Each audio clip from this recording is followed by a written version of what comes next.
你不觉得很奇怪吗？牛顿这么伟大的人，怎么可以偷别人的定律？伽利略讲过的惯性定律，那为什么他可以偷？他把它直接变成牛顿第一运动定律，不是什么伽利略第一运动定律。为什么他可以偷？等一下我跟你讲。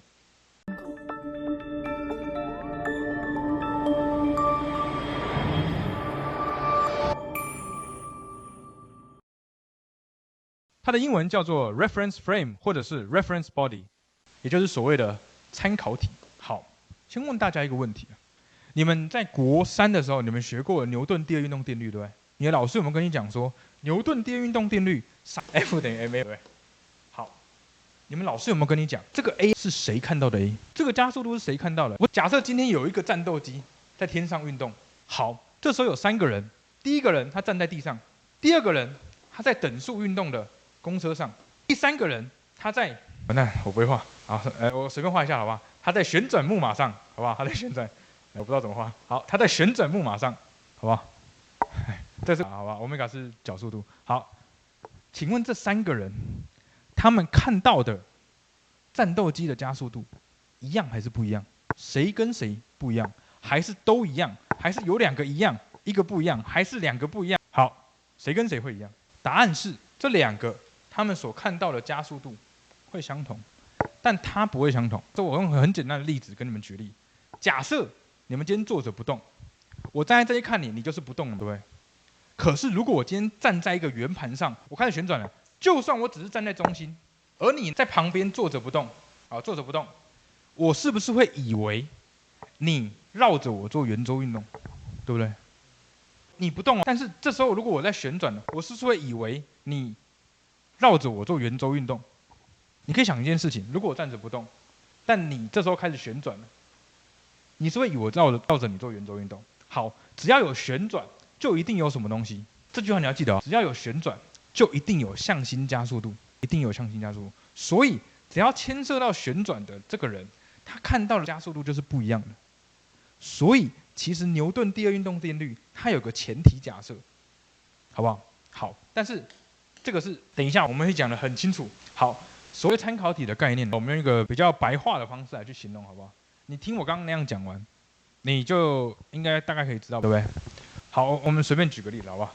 假设今天有个小鸟呢在天空中飞过去了，假设今天有个小鸟从天空中飞过去了，好，如果我要观察它的运动，我就一定要找一个人去观察它，对不对？这个人所在的点就会叫做参考点，叫 reference point， 参考点。这个参考点所在的位置就叫参考体。也就是说，今天你如果想要观察一个人的运动，你一定要有一个人去观察嘛，对不对？这个观察人所在的点就叫做参考点。这个参考点所在的物体就是参考体。例如说，我们人就站在地板上。如果你今天在公车上，公车就是参考体；如果你今天在喷射机上，喷射机就是参考体。好不好？真正难的题目它的参考体一定是旋转的，保证是旋转的。但是还好，大家国高中不会碰到这么难的题目，好不好？好，你这个参考，大家学过向量了没有？好，没关系，那你也不用管这个，反正我参考点去看这个物体，它会形成一个向量，这个向量就是位置向量，好不好？你也听不懂就算了，就这样子，好不好？好，所以你就稍微画一下就好了。运动英文 motion， 好不好？不是你们那个体育的那个运动，你就说今天有一个鸟，随便，你战斗机也可以，好不好？就是它在运动，然后你就画这个图，好不好？来解释一下什么是参考体，你自己理解就好，好不好？参考体你可以去查，就是网络上的解释都很文绉绉，是非常文绉绉。上了高中之后，你们在教物理学、运动学的时候呢，老师一定会先教你参考体的概念，所以我现在是帮你们预习。这个参考体不一定要是2D 的哦，3D 的也可以哦。当然了，1D 的也可以了，好不好？你们一开始在学运动学的时候，就是用1D 的。好，讲完了参考体之后呢，那我们就可以正式来讲一下3大运动定律。牛顿的3大运动定律包含了牛1、牛2跟牛3。你说这个国中有讲过嘛，对不对？我保证，这是你上大学，除非你读到研究所了，这是你这辈子呢会听过最完整的牛顿3大运动定律。我会把所有你以前可能听过、可能没听过的所有东西呢，都讲得很清楚。好，牛顿第一运动定律告诉我们什么呢？大家要上高中了，我顺便教大家一些符号，好不好？好，这里呢有2个符号你可能没看过，这个符号呢叫 summation。summation 的意思呢，我用绿色的笔写起来 summation 的意思呢就是总和。如果你本来就知道，你就不用写，好不好？好，这个符号呢是向量符号。什么叫向量呢？向量的意思就是有方向的量，跟它对比的就是你们国中学到的几乎都是纯量。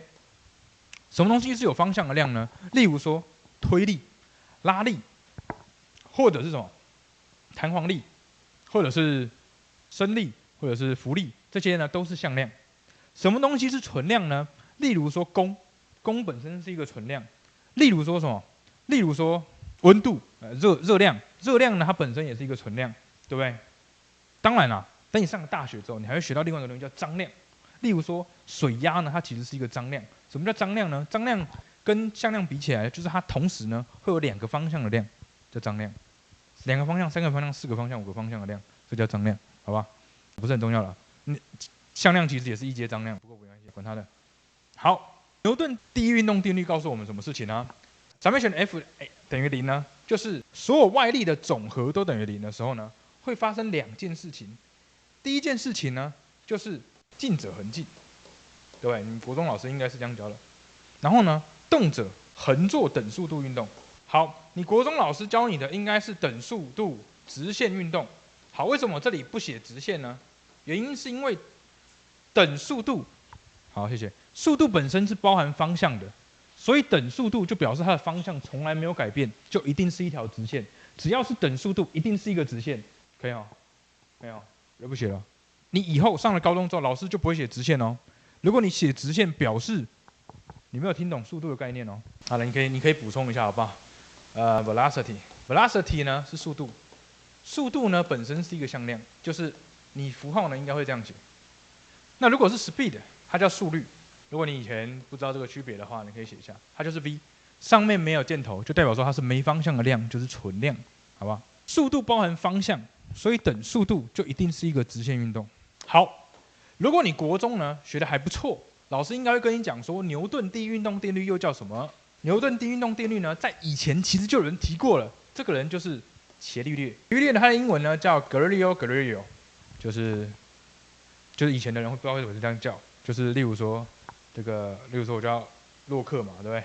那我的名字可能就是洛克，听起来很奇怪，就是反正以前的人会有这样的习惯啊。那伽利略在以前呢，他其实就有提过惯性定律，就是呢静者恒静，动者恒做等速度。它其实是伽利略提过的惯性定律。你以前老师教到这里的时候，有没有稍微跟你讲小故事？你不觉得很奇怪吗？牛顿这么伟大的人，怎么可以偷别人的定律？伽利略讲过的惯性定律，那为什么他可以偷？他把它直接变成牛顿第一运动定律，不是什么伽利略第一运动定律。为什么他可以偷？等一下我跟你讲，这个东西很重要。好，你如果这个写完之后呢，那我们先讲牛顿第二运动定律呢，其实很简单，就一个公式而已。就是 summation 的 F， 它应该要等于 ma。这个 F 跟 A 它都是向量。好，你在这个世界上有没有看过质量为0的粒子啊？其实有啦，但你们国中这个阶段还学不到，光子是质量为0的。好，假设我们不考虑就是这么奇幻的东西，质量如果不为0的话，那如果我的 F 是0，A 是不是就是0？对不对？对吧？同意吗？同意。反过来说，如果我今天加速度是0，这个不要写哦。如果我今天加速度它是0的话，我是不是可以知道我的力的总和就是0，对不对？对不对？对吼。好，所以其实理论上来说，牛顿呢，如果他今天懒一点，像我一样不想写这么多字，他可以怎样呢？他可以直接牛顿第一运动定律跟第二运动定律合并就好了嘛，对不对？为什么还要偷呢？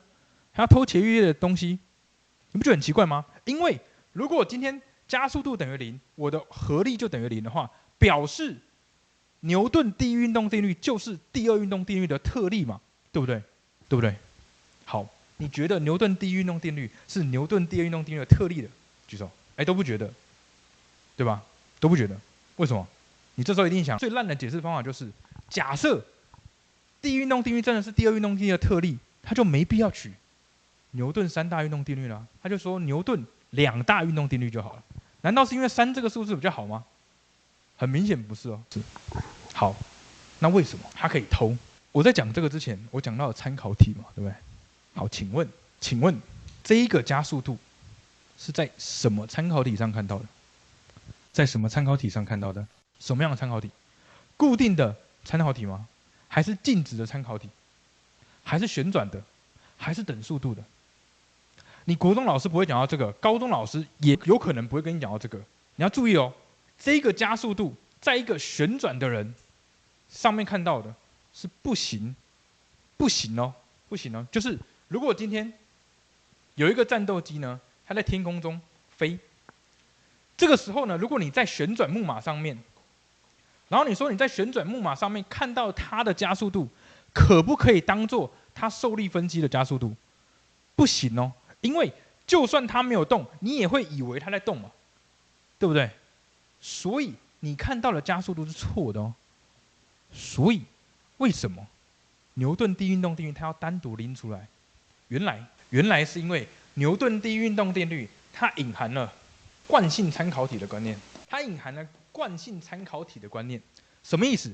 就是牛顿3大运动定律都一定要在惯性参考体上面看到才可以。也就是说，它必须在一个合力为零，也就是加速度为零的参考体上，可以吗？好，所以什么叫惯性参考体？哦，就是加速度等于零，而且速度等于零，或者是加速度等于零，但是速度不等于零的，用白话文就是静止的或等速度运动，可以吗？换句话就是，静止的或等速度运动的物体就是惯性参考体。你以后遇到的所有的题目，只要你要用到牛顿第一运动定律，你一定要从静止的或者是等速度运动的物体上看，可以吗？可以吼，可以吼。好，当然了，牛顿第一运动定律呢，其实不止这样。牛顿第一运动定律有没有限制呢？除了刚刚这个参考体外，有没有限制呢？有。牛顿呢，被谁打败了？知不知道？没错，爱因斯坦。为什么呢？因为爱因斯坦说呢，当你速度越来越快，到0.1倍的光速的时候，这个时候呢，你的质量呢会开始变化，质量会越来越重。好，但你不用管嘛，对不对？请问你在日常生活中什么时候会遇到接近光速的物体？我说运动，就是你在计算它的运动。例如说什么？例如说你这个开车的时候开到0.1倍的光速，有没有可能？不可能。所以在你生活中呢，其实遇不到。就是牛顿第二运动力，它还有一个限制，它的限制是呢，它的物体的速度呢必须远小于光速。c 是那个光速的简称啊，好吧？就是你的速度呢会远小于光速。有些老师会讲这个啦，但我觉得没有必要啦，因为你必须到大学的物理系，你才有可能碰到就是速度可能比较接近光速的物体。好，再来就比较简单啦，牛顿第三运动定律。牛三呢就叫作用力与反作用力。第一个大小相等，方向相反；第二个作用于不同物体上，大小相等，方向相反，作用于不同物体上。为什么一定要作用于不同物体上呢？因为呢，如果今天作用于同一个物体上，它就抵消了嘛，对不对？都抵消了，对吧？好，我顺便补充一个点好了，牛顿3大运动定律仅适用于外力上，你自己补充一下，仅适用于外力上，外力，这里所有提到的力全部都是外力。好，为什么特别提到这个点呢？就是例如说，假设今天有一个人，对不对？这个人见人爱，花见花开，刚好有2个女生，或者是2个男生，whatever，反正就是2个女生都喜欢他，或2个男生都喜欢他，都可以。这2个人呢，分别把他往左边跟右边拉，那他们说好的，他们的力呢都是 F， 这样拉。当他们这样拉之后呢，你会发现这个人固定了，对不对？那以国中我们在教力学的时候呢，其实力学老师有跟你说，这2个力它可以抵消嘛，对不对？那你一定觉得很奇怪。假设你今天是一个人，两边往外拉，那你手应该会痛嘛，对不对？手应该会痛，这个是跟内力有关，就它外力是可以抵消的。所以如果今天作用于同一个物体上，它就会抵消；但如果今天作用于不同物体上，那它就不会抵消，可以吗？这边我要补充的一点是，请问有没有人说过牛顿第三运动定律只能作用于静止的物体上面？有没有曾经听过有人说过这句话？假设你今天无聊，对不对？你看你自然老师不爽很久了，你就走过去问他，当然是理化老师，其他自然老师可能不知道，你就走过去问他说：“哎，老师，在动的物体可不可以用牛顿第三运动定律？”那如果他的反应是这个简单了，我跟你讲是什么什么什么，那就说这个老师有料。那如果这个老师说：“哎，我没有想过这个问题。”那比如说这个老师呢，他可能原本是化学老师，有就有一些教国中的理化老师，他原本可能是化学老师哦。你想一个问题，我用一个板擦来示范，因为我们今天讲的是自然界的东西嘛，对。好，这个板擦在我手上，对不对？我这样子，请问板擦跟我的手有摩擦力嘛，对不对？它们本身是作用力、反作用力嘛，对不对？有没有不相等？有没有不相等？没有嘛，相等。好，我再举另外例子，还是一样，人拉人。假设我今天拉着一个人在那边跑，我们我拉他跟他拉我的作用力与反作用力有没有相等？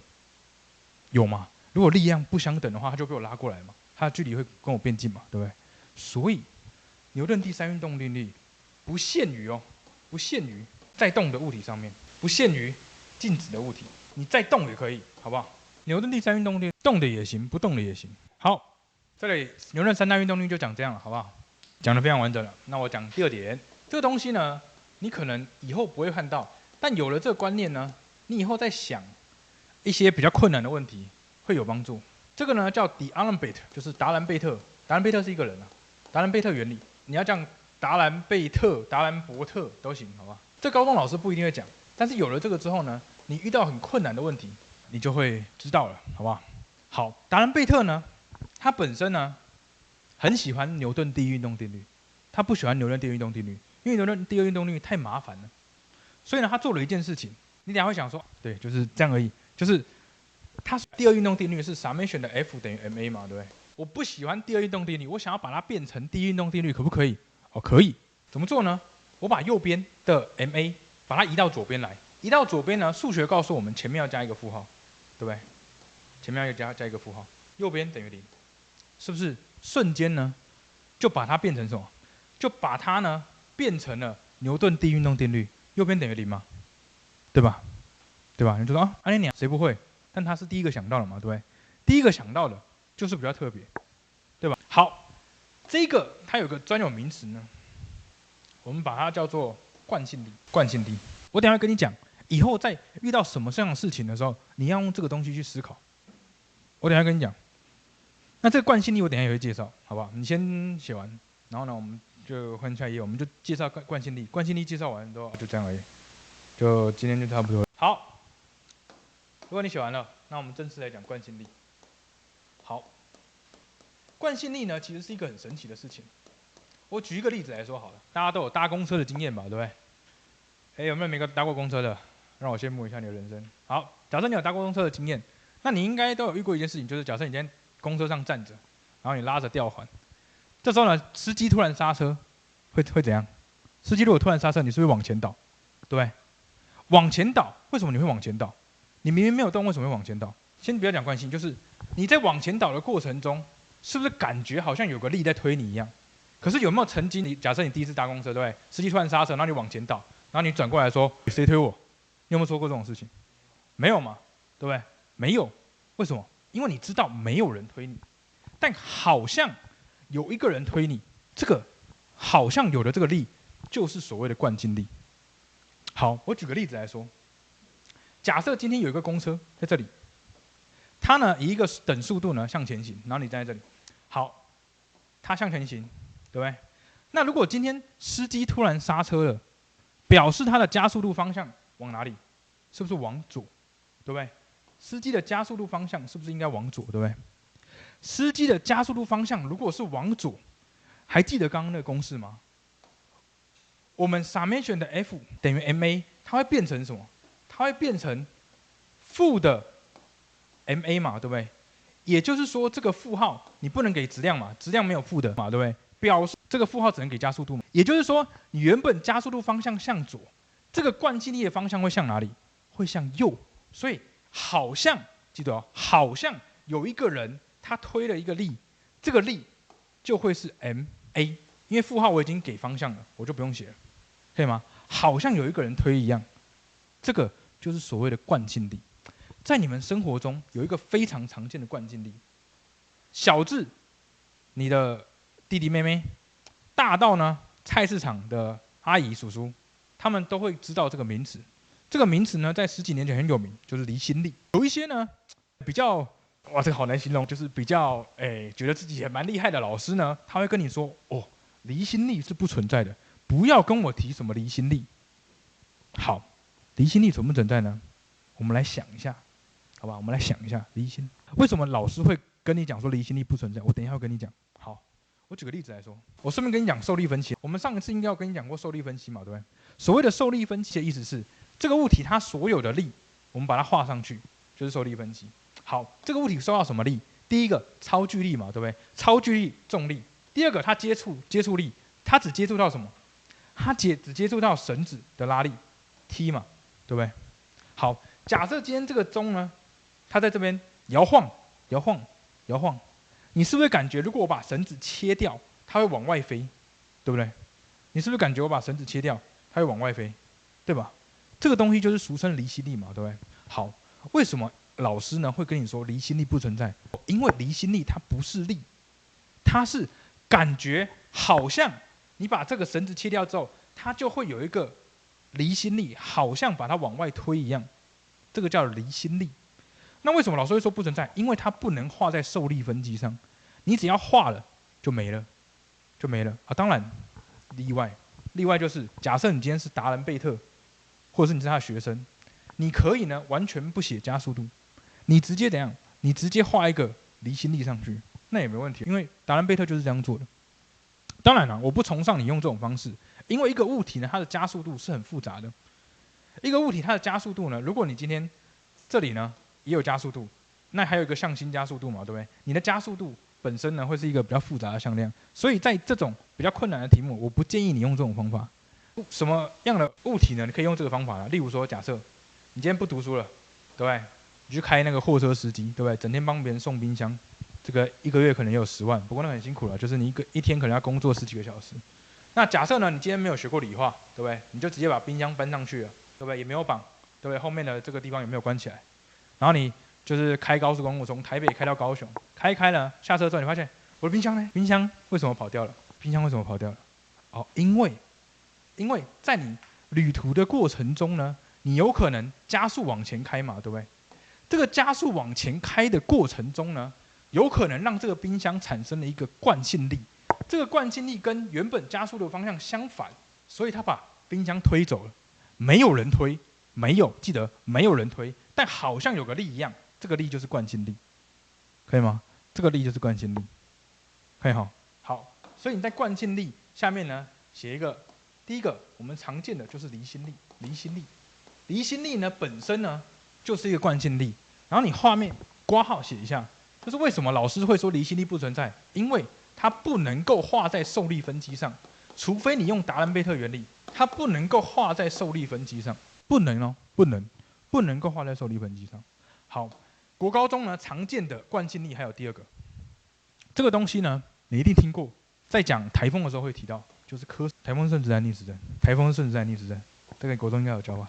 好，台风呢逆时针，那为什么台风逆时针？好，因为科氏力。假设呢你今天就是读到博士，对不对？你懵懵懂懂，就是想说这个靠着卖人情，对不对？整天去这个老师教授的面前呢送礼物，对不对？帮他接小孩，然后最后你当上了一个博士。突然他叫你去设计一个洲际飞弹，然后要打到，你想说简单嘛，对不对？国中就学过了，国中理化学得好，然后呢你就在台湾这个地方，大概在这里了，好不好？你就设定了轨道，就是说我这个洲际飞弹就直接往这边射，对不对？它就会这样子飞过去，你就会发现它打到其他地方。为什么？因为地球在旋转，对不对？地球在旋转的过程中会产生一个科氏力，这个科氏力会使得你的炮弹呢打到不同的位置上面。这个科氏力呢，其实日常生活中是很难观察到的，但是还好，你们的老师我呢，最后一个小故事好不好？你们老师我呢是一个喜欢体验生活的人，大家都应该有去过六福村嘛。六福村里面呢有一个叫做这个急流泛舟，你会坐着这个绕一圈，但是呢在上这个船之前呢，它这边有一个圆盘，这边有一个圆盘在转。好，有一次呢我去六福村，我就发现了一件事情，就这个圆盘在转，然后呢就有一个小弟弟跟一群这个爸妈呢，他们就要准备要从这个船里面下来，就发生一件事情，大家知道小孩子很好动嘛，对不对？他们从这个船底下跑过来的这个过程中呢，他们会怎样？直接用冲的嘛，对不对？所以这个小孩呢，他呢一下船之后，他就直接往这边冲过去。发生了什么事情？这个小孩跌倒了，哭啊，哭得非常大声。那爸妈一定会跟他说什么？你怎么没有站好呢？对不对？你怎么没跑的时候没有注意一下呢？小孩就说：“我也不知道，我也不知道。”在场只有我知道，为什么？因为这个东西它在转嘛，对不对？所以这个小孩他在跑过来的过程中，感受到了什么？他感受到一个莫名其妙的惯性力，这个力就是科氏力，然后他就跌倒了。他就这样跑过来之后，然后他就往那个地方跌倒了，科氏力。所以你们去参加这种，就是他在转的时候呢，一下来不要跑，但是你可以怎么做？你就跟旁边的朋友打赌，打赌说你等下冲下去，对不对？你等下直接冲过去，你没有跌倒，我给你100块。每个人都会赌，你就会发现他跑一跑就跌倒了。你就说你一定要冲的哦，不能慢慢走哦。你就说你冲过去，对不对？你没有跌倒，我给你100块。10赌10赢，对不对？你可以跟他讲说，哦，如果我输了，就如果你跌倒了，你给我50块，每一次都赢。哎，他如果不知道，他就会冲过去，然后他就会跌倒，对，然后你就赚了，对吧？好不好？因为科氏力了。那这个你们上了高中之后，你们就会学到了，好吧？就这样。然后这个大家下礼拜会考加油，好不好？今天算是帮你们放松一下心情了，就压力不要太大。考试嘛，你将来还有很多大考。